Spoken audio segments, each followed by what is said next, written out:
Welcome to Why the Balkans, a podcast from New Lines Institute's Western Balkans Center, where we go beyond the headlines to bring you informed, on-the-ground analysis of the region's most consequential developments. Through conversations with regional experts, we examine forces shaping the Balkans and why they matter for Europe and the wider globe. I'm your host, Tanya Domi, non-resident senior fellow at New Lines Institute's Western Balkans Center. Whether you are a longtime Balkans observer or discovering the region for the first time, join us as we explore the Kosovo elections, a security issue in one of Europe's most dynamic and often misunderstood regions. This is Why the Balkans. Joining us today is Dr. Ramadan Lavi, Director of Research at the Kosovo Center for Security Studies. Dr. Ramadan Lavi is a researcher and practitioner focusing on peace and security issues, Euro-Atlantic integration, hybrid threats, and foreign information and manipulation, and interference in the Western Balkans. His work brings together academic research, public policy, and practical experience in government and civil society. Before returning to the policy research field, Ramadan served as Kosovo's Deputy Minister for European Integration from 2015 to 2016, where he contributed to advancing Kosovo's European agenda. Alongside his role at KCSS as a research fellow with the Southeast Europe program, he serves on the Secretariat of the EU Knowledge Hub thematic panel on global and geopolitical factors and undesirable foreign influences. Ramadan holds a PhD in politics and international relations from Dublin City University and at the Lit Peace and Conflict Studies from the University of St. Andrews, where he attended as a Chevening scholar. He is author and co-author of numerous publications on peace building, state building, security, and European integration, including Negotiating Peace in Kosovo, Palgrave Macmillan 2024, and the European Union and Everyday State Building, Rutledge 2022. Welcome to Why the Balkans podcast at New Lines Institute for Strategy and Policy based in Washington, D.C., Ramadan. Thank you, Tanya, for having me. It's a pleasure to be part of this discussion and to have this conversation with you. Absolutely. Well, we're coming together today to talk about the situation in Kosovo on its elections and recent failure to form a government. And it looks like Kosovo is headed to perhaps a fourth election. Can you tell our listeners what is going on in Kosovo on the elections and why has it been so difficult to form a government? So the difficulties in forming the institutions in Kosovo can be seen from, I guess, different lenses. One lens is, you can say, this is democracy in practice, that, there is no some kind of interference. There is what happens in any democracy. Political parties cannot reach compromise. Then they go back to the sovereign, the people, to ask for their verdict. So that can be one lens through which you can look at this. The other lens is a lens of crisis and the kind of political culture that we have in Kosovo that doesn't seem to be able to appreciate or recognize compromise. So this can also be seen as a failure of political parties to compromise. And from the security perspective, this can be very dangerous because Kosovo faces many challenges, doesn't have an insurance policy on its statehood because it keeps being contested by Serbia, who refuses to recognize the right of Kosovo to exist as a state. We are not members of UN or NATO, let's say, that would that would provide some kind of insurance policy. So we are having this crisis internally for the last 2 years without a properly, effectively functioning institution, while at the same time facing external challenges. On more legal lands and technical lands, Kosovo is a parliamentary republic, meaning that, unlike the US, for instance, in Kosovo, we only have two levels of government, central level and local level. So we vote only on two elections to elect the mayor of the city and the members of the assembly of the city or the municipality, and then to elect for national elections members of our parliament or assembly, as we call it in Kosovo. And then members of the assembly, Kosovo Assembly elects all other institutions, including the prime minister, the president of the country, and the president of the Kosovo Assembly or the speaker of the assembly. And there are constitutional safeguards to make sure that some of these positions are not elected by simple majority because of the role they play. And one of that is, well, the only one actually is the president of the republic, because the president of the republic is supposed to represent the unity of the people.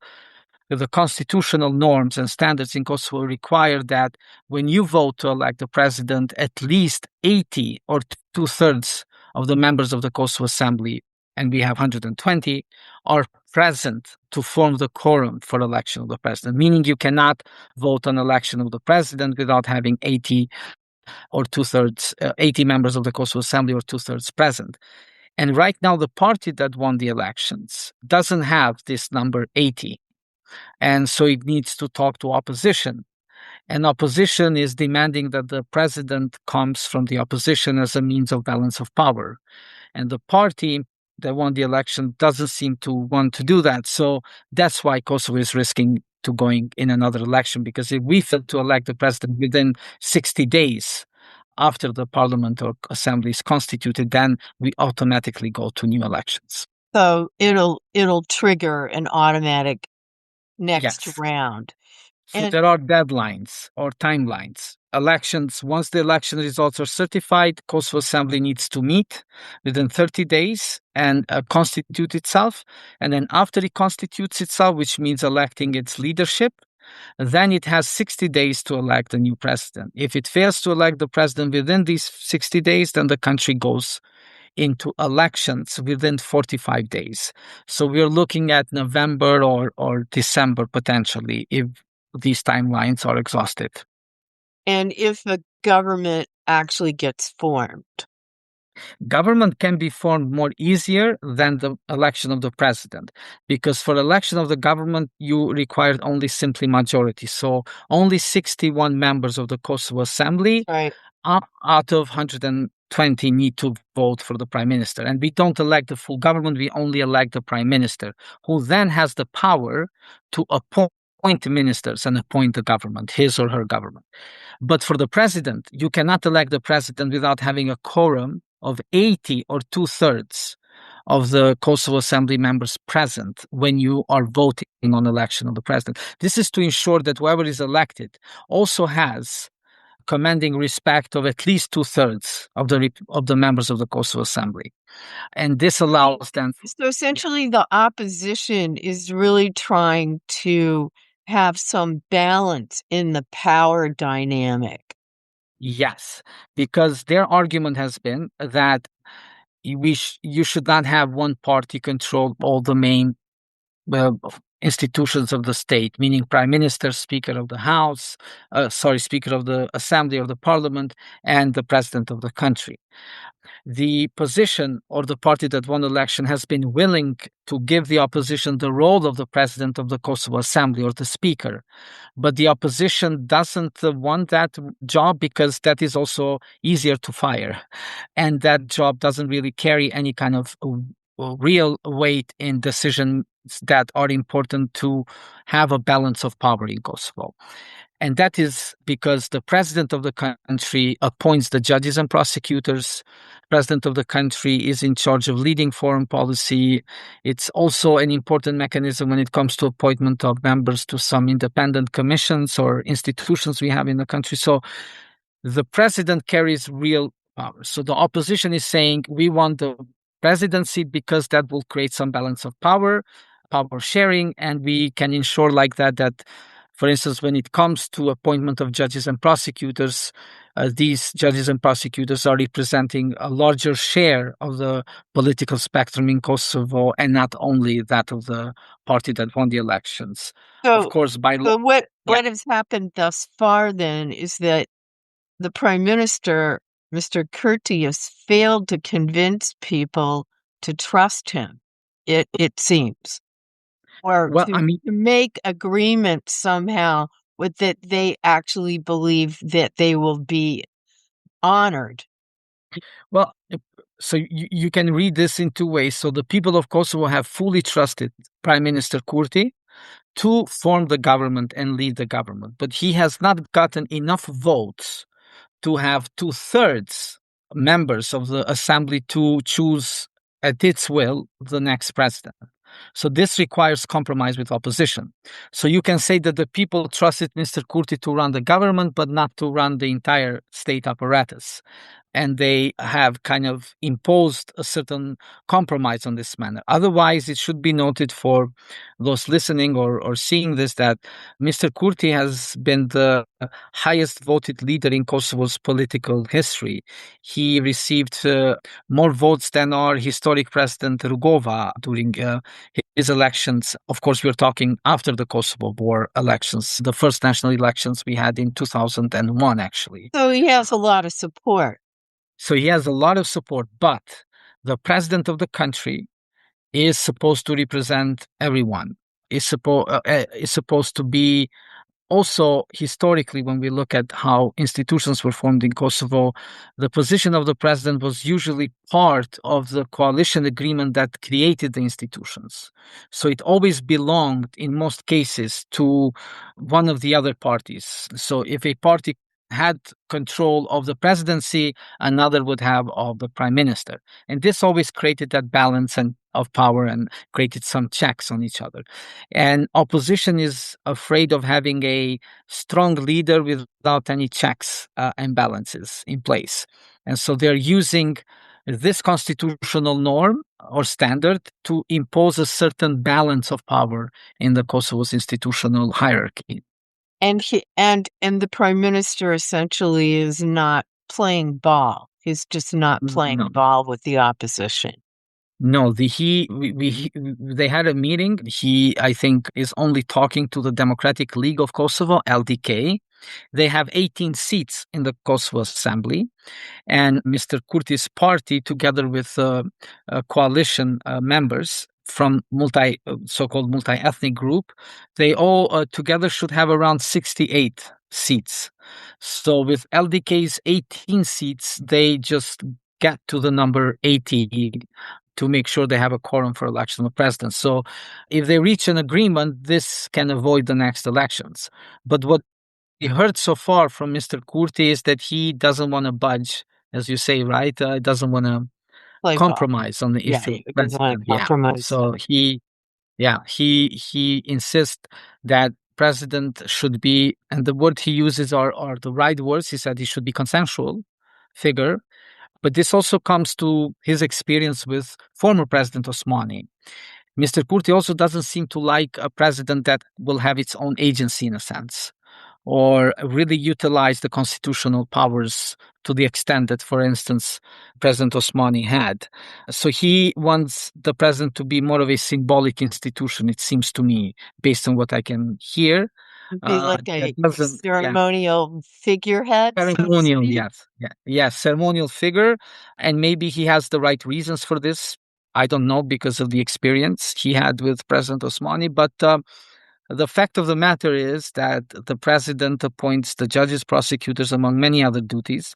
And next year, members of the Constitutional Court of Kosovo, which has proven in recent years a vital institution for protection of democracy in Kosovo, Yes. and ensuring checks and balances, the mandate of most of the members of Kosovo's Constitutional Court will be concluded next year. So this means whoever has the power in the parliament has also the means to control and shape the next Constitutional Court of Kosovo. And I think members of opposition understand this. and they don't want that process of election of the next members of the Constitutional Court to be controlled by single political party. So Asmani, I'm not saying that, and I'm not saying that they would not have made a good job in election or sure. selection of the candidates, right? I mean, we should not prejudge that. But from the political perspective, this is, I think, where the concern is. And Asmani had proposed changes to the Constitution to in effect create reforms that could prevent this kind of situation. Yes, there is a long debate in Kosovo about the need to reform the constitution, including on how the president is elected. And one option is to have the president elected directly by the people of Kosovo. And so, what President Osmani did just days before the conclusion of her mandate was submit to the Kosovo Assembly formally the amendment to the constitution that would make the election of the president a subject of national elections, so not a responsibility of the Kosovo Assembly. However, this amendment was not considered. Changing the constitution in Kosovo is a bit more difficult because of the character of the state, which is a multi-ethnic state. So to change the constitution, you need two-thirds of the main political parties who are represented in the Kosovo Assembly, or the 100 seats, and the 20 seats at the Kosovo Assembly, two-thirds from those seats who are reserved or belong to non-majority communities. And so, in this sense, it's very difficult to change the constitution. Of course. Yeah, and it might be a solution, but again, election of the president directly by the people can solve one problem and create others. So it can solve the issue of us perhaps not going to elections because of the inability of political parties to reach compromise in parliament. But then you can end up with a situation where you can have a very strong president and very strong prime minister who might not get along with each other, even more so than what we saw in recent years of the between Kurti and Asmani. Osmani, exactly. And that can be as maybe even more detrimental to the functionality of the state than, let's say, now the failure of compromise. So I think we would solve one problem, but potentially create more by changing the way we elect the president. So as we have talked recently to each other, the idea that you could end up in another election, how do you think that positions Kosovo within the EU as a potential candidate, and the aspirations of the Kosovar people to be a part of Europe? You've effectively been blocked out of major institutions like the UN. European Council, that didn't actually happen either this past year. So that weakens the existing state and the potential threats at Kosovo's border with Serbia. And how does how do you view that through a security lens, and geopolitically the positioning of Kosovo in Europe? Well, I mean, from the security lens, this is a irresponsible situation because Banjska terrorist attack in September of 2023 showed that Kosovo is vulnerable to external potential threats. After Banjska, we also had the attack in the water canal in Zubin Potok in critical infrastructure. So from the security point of view, the situation we find ourselves in, it's irresponsible, and also it shows a level of immaturity. The good news for Kosovo is that we have a NATO mission in the country, which still offers a lot of guarantees, and it's in a way a blessing to have NATO be a guarantor of your safety and security, which is the mandate of NATO. But at the same time, you also have responsibility, right? And from the geopolitical point of view, if you look in the horizon, the situation is not going to get potentially better for Kosovo, right? Because elections are up in a lot of countries or member states of the European Union next year, and so on. And political forces that are potentially going to win in these elections do not have a particularly favorable opinion on Kosovo, and they might make it even more difficult for Kosovo to get into the EU or other European organizations like the Council of Europe. Exactly. Even if we fulfill the conditions and we do what they ask. And then there is also the third consequence, which is a very pragmatic and concrete consequence of what we have right now, which is we are losing money. The European Union, under the growth plan, was supposed to disperse to Kosovo millions of euros if our parliament had approved certain laws and certain agreements and so forth. And because we didn't manage to have these kind of approvals or laws approved in time, we are losing Losing money. 65 million euros. Yeah, and others indirect costs, but 65 million was supposed to be the tranche that EU would have dispersed directly into the treasury of the Kosovo government. And so, in other words, from the citizens' perspective, I think there is also a lot of frustration. I hear many people who are saying that they will boycott elections. And by the way, this was also a result in the last elections that we had in the third elections within 2 years. That if you look at the number of people who participated, we had a significant percentage of citizens boycotting elections, not participating at all. And I think if we will have another elections this year, this number will potentially even grow further. And So so, voter participation is probably going to drop. yes, and because in the eyes of the citizens, they don't see this kind of bickering that among political parties as a bickering or a political fight for the interest of Kosovo. They don't understand why politicians have so much difficulty in finding common sense and sharing. I mean, even the basic thing you tell your kids when you go to a playground or then you need to share. And so for many people, they see this a sort of situation of immaturity, and it gives a bad image, of course, to Kosovo. We also have the decision of the specialist chambers of Kosovo coming up in September. And so that decision might find Kosovo. Anticipating decisions. Right. Yes, exactly. And so that might find Kosovo without institutions in place. And this is another, from the geopolitical, from many perspectives, it would be quite bad, because that decision of the specialist chambers of Kosovo in The Hague, where we have 4 former leaders of the Kosovo Liberation Army and also leaders of the Kosovo state on trial, because the prosecution, among others, contends that they were leading an armed resistance, which, according to prosecution, was a joint criminal enterprise against Milosevic. So, if that decision would come as a conviction of these 4, that can raise serious questions about also NATO's, the West's relations with Kosovo. And I think it would be utilized by Serbia in a new campaign against Kosovo. And it can be followed by de-recognitions. It can be followed by efforts to further undermine Kosovo's statehood. So, meaning there is a lot of challenge in horizon for the country. And if you are, That's yeah, extremely yeah, complex. That's yeah, extremely complex. You're yeah, playing off so many different dynamics. exactly. I think it would seem to me, being logical, but that isn't necessarily political, but being logical, you would want to move as quickly as possible to retain money and resources and get an effective government established and underway to do business. It would seem.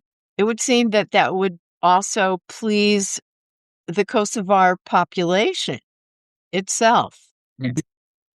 I think we need the Thomas Paine moment of a common sense, and that is what we don't have right now.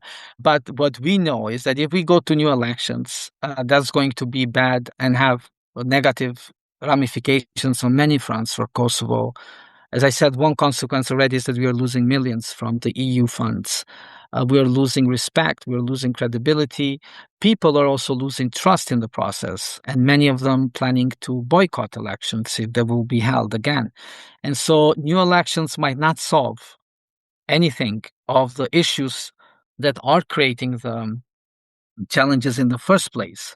I just want to say, yeah, I mean, I think it's really complex. I mean, there is nothing simple here. It seems like one layer Yeah. after another, but just recently, three mass graves were uncovered in northern Kosovo, Yes. which reminds the citizens of the most recent war. And that has to Yes. remind Europe as well of what took place in Kosovo. Um, Yeah. what has been the reaction by the local population? What's been the reaction to the discovery of these mass graves? Well, I mean, of course, as you said, it's a reminder of the tragic pain we went through in the 90s. Over 1,000 civilians, over 1,000 people are still missing, and families of those individuals do not know their fate. And so every time you find remains or a potential new mass grave it is a reminder of the tragic loss, of the tragedy that the people of Kosovo went through with, persecution, the war crimes, ethnic cleansing, and at the same time offers in this context a hope for many to finally understand the fate of their loved ones. And part of what makes this even more difficult is that Serbia has largely refused to cooperate on disclosing locations or potential location of mass graves. Because in the past, as you would know, locations of mass graves were even found inside Serbia near the military installations. And so a lot of people in Kosovo believe that Serbia knows or Serbian institutions know more than they are telling when it comes to locations of these graves. And just based on what the media has reported, apparently there was an arrest of a Kosovo Serb who might have pointed to Kosovo institutions the location of this mass grave. But we should also be cautious to say that it is not yet confirmed that this is a mass grave. They found remains. The institutions are still investigating. It's a painful process, a difficult process, but you know it seems so far the indicators are there that this might be a mass grave, but let's see how it goes as a process to allow the institutions to do their job. And the police have already made some arrests on this case. And so it's an ongoing process, but it's a reminder of the tragedy of the people of Kosovo. And it's a reminder also to many that even after so much suffering for many people in Kosovo, there was never justice for the crimes they experienced or their loved ones went through. Without question, and I Yeah. think that Kosovo's had the least amount of justice of a recent war, and it's really unfortunate that ICTY ended its mandate because it was not a permanent court, Mhm. and it's Mhm. very obvious that the ICC isn't taking up any business on Kosovo, and the Marty Commission created the KLA chamber, so to speak. Yeah. But what really about justice for Kosovars in general is really, really I think of just a terrible indictment of the lack of justice. It's quite shameful, I think. Mm. Yeah. I think that's the feeling many people in Kosovo also share, that when it comes to the war, they don't feel that justice has been done or delivered. But for many as well, that, what makes this even more difficult is that politically, Serbia continues to challenge the existence of the Kosovo state. And having finally an independent state of your own was a way of culmination of those years of suffering. And so when you still face leaders like recently, for instance, you had the minister in Serbian government openly calling for ethnic cleansing of Kosovo Albanians, I mean, it's this was kind of just recently. questionable. I mean, this is recently. Yeah. And I might add that, the Serbian government engages in genocide denial and continues to say, that genocide didn't happen, for example, in Bosnia. And of course, they persist in this. And so there's no willingness to take any responsibility for anything that happened for both Kosovo and Bosnia. Yeah, absolutely. Srebrenica was a genocide, and I think the fact that some deny this, it's a perpetuation of injustice as well. Yeah. Exactly. And so, I mean, this is where I think the EU has a responsibility, and it is the leaders of Europe when you have a war actually happening in Ukraine at the same time. So, how many more victims, how much more suffering? It just goes on, and I think there's an obligation to Kosovo to help them because they are confronted, it seems, in a periphery that there's just nowhere to go. It's really, really unfortunate. So all I wanna add too is that not only has this been discovered, but also the United States just made an interesting proposal, and it in its relations with Serbia, they issued a joint statement with the Serbian foreign minister on a US-Serbia strategic dialogue. What are your thoughts about that in the middle of everything else that's going on? It's a really complicated multipolar world right now, and smaller countries are confronted with continuing challenges like Serbia on the Kosovo border, and now with the United States, which the United States itself has not been very pro NATO during the Trump administration. Well, I think like I understand U.S. policy, and I think it's good that U.S. engages with the entire Western Balkans and sees as a regional lens to promote stability. And I think it's good that these kind of dialogues are being launched with countries of the region. However, I think if we are to be concerned about growing influence of Russia and China in our region, and if we think that there needs to be accountability for Bainska attack that happened in September of 2023, and NATO has said this as well, that there needs to be accountability, then I think perhaps launching this initiative could have been used potentially as a tool to pressure Serbia to deliver the perpetrators of the Banjska attack to justice, because the kingpin or the main organizer of that attack, Milan Radojic, continues to operate freely, and he also continues to exercise some influence on Kosovo Serbs in the north. And in a way, I'm not so sure he's helping promotion of stability and peace in the Western Balkans, which are also US priorities. But of course, there are other factors that might have facilitated that on the part of the U.S. thinking. But from Kosovo's perspective, if Kosovo was penalized by not launching this dialogue because of, according to U.S. government, how the institutions treated Kosovo Serbs in the north, then I think it stands to reason that you know we should have had perhaps some kind of thought into, can we use this process to push Serbia to deliver the perpetrators of Banjska to the justice? But that is now about the past. The dialogue has been launched, and what is important is that Kosovo doesn't miss the train, because we can see that the region is moving forward. The countries of the region are finding ways to engage US, to engage other countries of EU.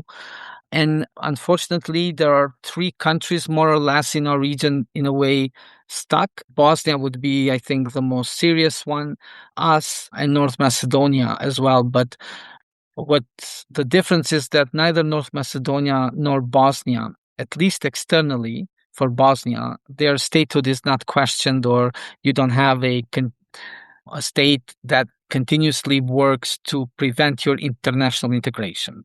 Serbia does invest in internal destabilization of Bosnia, it seems, based on what we can tell of the relations between Milorad Dodik and security apparatus in Belgrade.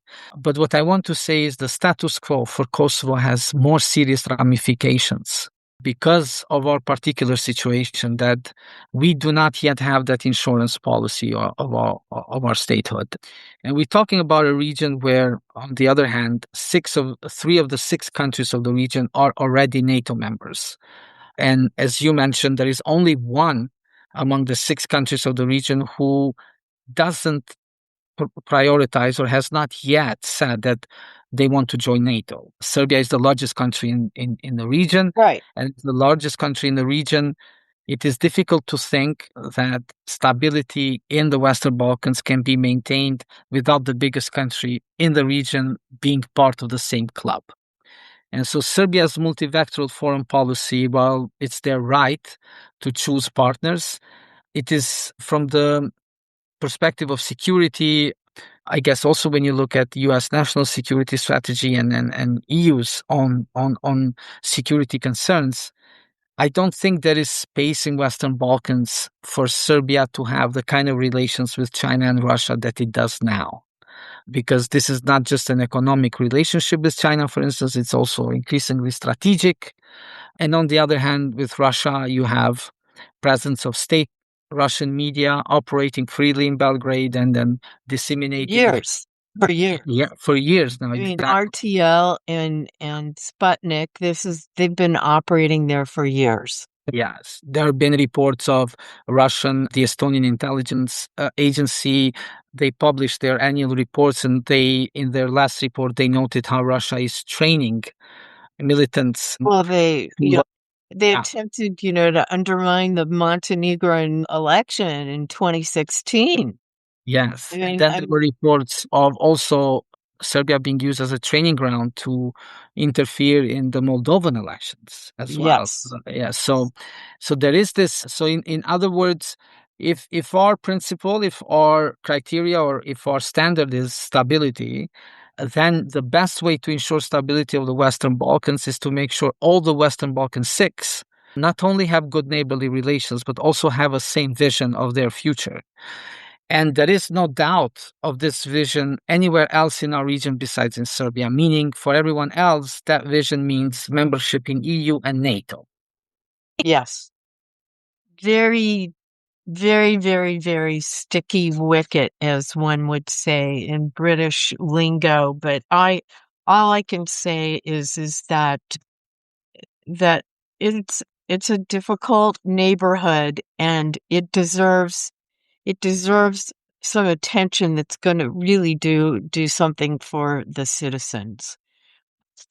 And that really is part of the larger picture that I think from my perspective, I think one of the security issues in the region is the immigration out. They're losing the future citizens, future workers, educated people are leaving. It's really quite a threat, economically speaking. Yeah, depopulation is a problem across the region. Kosovo's agency or statistics agency has anticipated that by 2060, the Kosovo population would shrink to 1 million.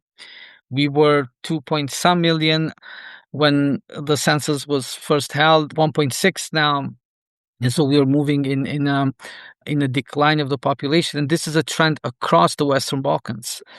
And so part of the factors that contribute, I think, I mean, not the only, but I'm assuming part of the architectural factors that contribute to people making a decision to leave the region in general is that they don't want to be part of this feeling of being stuck. You know, the region seems to be in perpetual across the Western Balkans, I would say, with the exception of Albania. The conversation everywhere else in the region is largely the same. It's about the past, it's about the injustice of the past. So there is Exactly. forward looking, and what this has produced is ethnopolitics, return of nationalism, and of course, this display of nationalism you can see even in student protests in Serbia. And we understand that there's different colors to this movement there, but nationalism is making a return, if you can even argue that it had ever left in the region. And that is an explosive factor, very potent for conflict and for Well, violence. So, yes, yeah. I mean, I have to give it to the young people in Belgrade and in Albania that are voicing their deep concerns about the endemic corruption that also haunts the entire region as well. I mean, it's a serious problem. Perhaps Kosovo's that's one of the bright exceptions. They really did Yes. advance anti-corruption reforms, and they should get credit for that. Absolutely. If just, 5, 6 years ago, right, corruption was the main concern of Kosovo citizens. Today, I think the last poll showed only 3% sharing that kind of concern. And so when it comes to rule of law and democratic functioning of public institutions, I do think Kosovo has a very good record. Yes, I agree with you. And that There are is challenges, though, and we should be acknowledging them, especially there's been one decline in Kosovo, and that concerns the media freedom. There were yeah. reports from the journalists of shrinking space or facing more intimidation for their reporting. So this is an important dimension that we should not ignore in this conversation. But when it comes to elections, when it comes to many other aspects, Kosovo does stand out. There is more democratic functioning of the state for sure in the country, and this is why it is so pity that I think if we had a proper commitment to a vision, not so much affective or emotional polarization as we have in Kosovo, but a proper consensus on European integration, I think the country would have moved way faster and much more forward in the process of becoming a member of the EU. But unfortunately, our own faults sometimes combined with the fact that there are 5 EU member states that don't recognize our independence and even others who do, who are not always supportive. These factors are combining. We are giving reasons to those skeptics of Kosovo in the EU to kind of perpetuate their argument, and I think we should not do that. I think we should focus on continuing to do what is right. Kosovo was granted independence on the commitment that it implements the Ahtisaari vision of our state, which is a liberal democracy, multi-ethnic state. And I think we should do more on reaffirming these principles, and we can do more to reaffirm them. And I think if we do that, that's going to create a new momentum. But right now, we are on a defensive. Our status quo, our stuckness also gives an opening to Vucic. I think he feels less pressure than to deliver on Kosovo. So, yeah, right now the situation doesn't look so good. But to me, there is also a lot of lessons that can be learned from this process, from this experience. As I said, there is what's happening in Kosovo is also, from one perspective, an indicator that this is a democracy. You cannot just impose a will or, you know, solve everything without a proper consultation process or decision making process. So maybe out of this there can be a new momentum created, new resilience. Let us see, and yeah, hopefully the leaders will avoid new elections and agree to share power. Well, we will see, I hope shortly. I really want to thank you today for taking the time to share your knowledge and your analysis of the region and of Kosovo specifically. It's always a pleasure to talk with you, Ramadan. And same here with you, Tanya. Very grateful for the opportunity. And yeah, I hope I managed to answer some of the questions you had, and hopefully will be of interest to those watching this. Absolutely. Thanks for tuning in to Why the Balkans podcast. And thanks to our guest, Dr. Ramadan Lavi, the Director of Research at the Kosovar Center for Security Studies based in Pristina, Kosovo.